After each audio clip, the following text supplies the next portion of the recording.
नमस्कार दोस्तों, स्वागत है आपका डियर एस्पिरेंट ऑफिशियल चैनल में। हम लोग पढ़ रहे थे पॉलिटी, और पॉलिटी में आज पढ़ना था प्रस्तावना।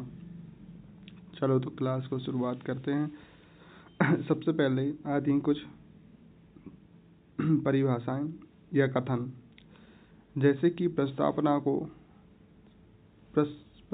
को संविधान की कुंजी किसने कहा है? तो इसका सही आंसर होगा गजेंद्र गढ़कर ने। प्रस्तावना को संविधान की कुंजी गजेंद्र गढ़कर ने। प्रस्तावना संविधान की जन्म पत्री या जन्म कुंडली है। प्रस्तावना संविधान की जन्म पत्री या जन्म कुंडली किसने कहा? के एम मुंशी ने। प्रस्तावना संविधान का परिचय पत्र है, यह किसने कहा? नाना पालकीवाला, एन पालकीवाला ने। प्रस्तावना को संविधान की आत्मा, एक अक्सर पूछा जाता है कि प्रस्तावना को संविधान की आत्मा किसने किया? ठाकुरदास भार्गव ने। ठाकुरदास भार्गव ने। प्रस्तावना को की नोट किसने कहा? Ernest worker.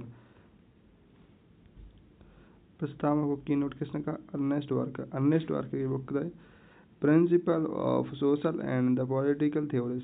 Principal of social and the political theory. ठीक है, आगे लिखते हैं।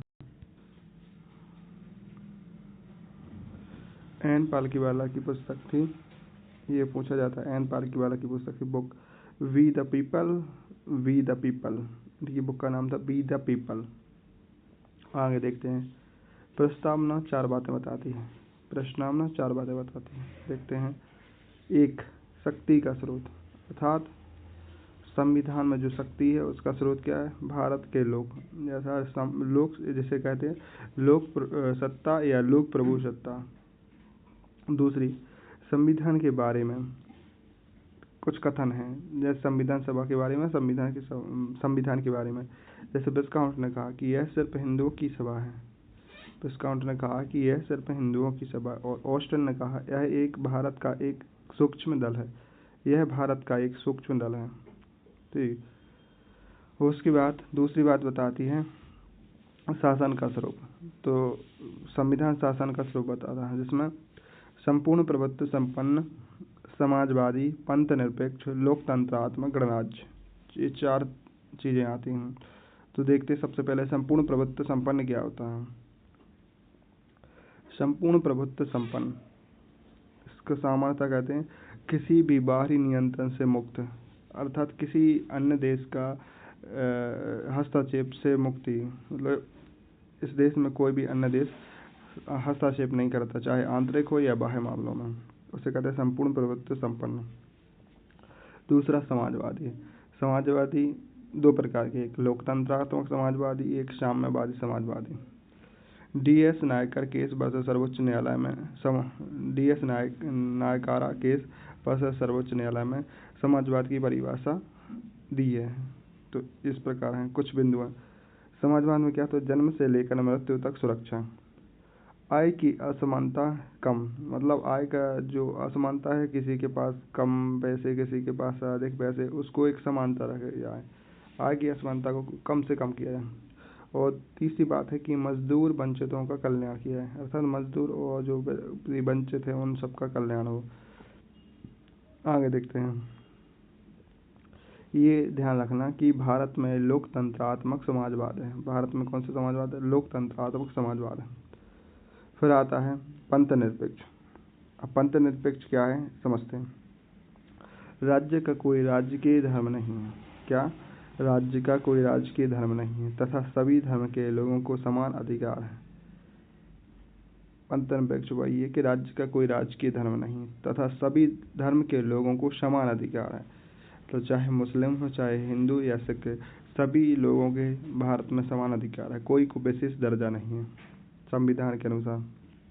फिर आता है लोकतंत्रात्मक गणराज्य। आप समझते हैं लोकतंत्रात्मक गणराज्य क्या है? सामान्य शब्दों में है राष्ट्र का प्रमुख निर्वाचित होगा। लोकतंत्र गणराज्य में राष्ट्र का प्रमुख निर्वाचित होता है और एक नियत समय के लिए, ऐसा एक निश्चित समय के लिए।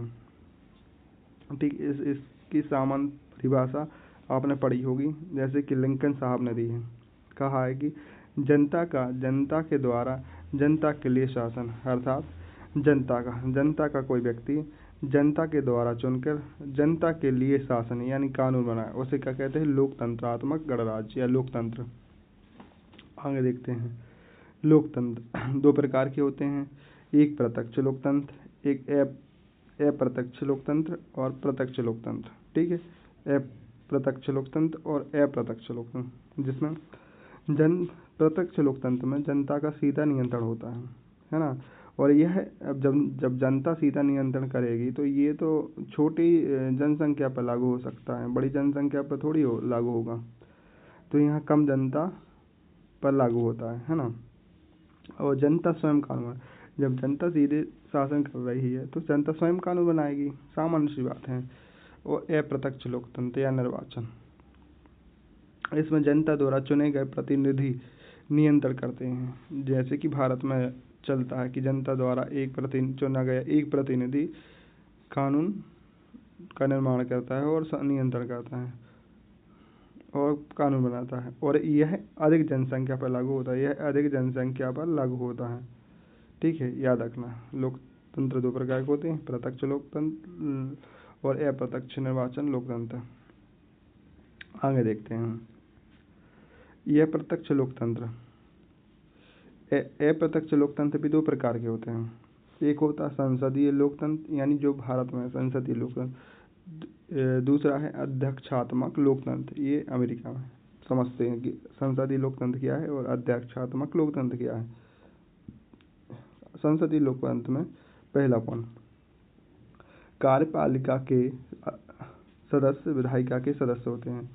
संसदात्मक लोकतंत्र में कार्यपालिका के सदस्य विधायिका के सदस्य होते हैं। दोहरी कार्यपालिका होती है। तीसरा पॉइंट है कि दोहरी कार्यपालिका होती है राज्य में केंद्र में। ठीक है। तीसरा है कार्यपालिका विधायिका के प्रति उत्तरदायी होती है। तीसरी बात है कार्यपालिका विधायिका के प्रति उत्तरदायी, और इसका उदाहरण है भारत। अध्यक्षात्मक लोकतंत्र, यहाँ कार्यपालिका के प्रति सदस्य, यहाँ कार्यपालिका के सदस्य विधायिका के सदस्य नहीं होते हैं। इसमें होते थे, इसमें नहीं होते। एकल कार्यपालिका होती है, यहाँ दोहरी कार्यपालिका होती है, यहाँ एकल कार्यपालिका। वास्तविक प्रमुख राष्ट्रपति होता है, यहाँ वास्तविक प्रमुख प्रधानमंत्री होता था, यहाँ राष्ट्रपति होता है। उदाहरण के लिए ये अमेरिका में लागू है। ठीक है, आगे देखते हैं। संविधान का स्वरूप, तीसरी बात है संविधान का स्वरूप। संविधान का स्वरूप अर्थात संविधान का स्वरूप क्या है। तो न्याय के आदर्श रूसी क्रांति 1917 से रूस से लिए गए हैं। रूसी क्रांति से संविधान में जो 3 न्याय के आदर्श, 3 कौन कौन है, सामाजिक, आर्थिक, राजनीतिक। अब तो जो सामाजिक क्या है न्याय, सामाजिक न्याय क्या है, धर्म, जाति, लिंग, रंग, जन्म स्थान के आधार पर भेदभाव नहीं हो, यह सामाजिक न्याय है।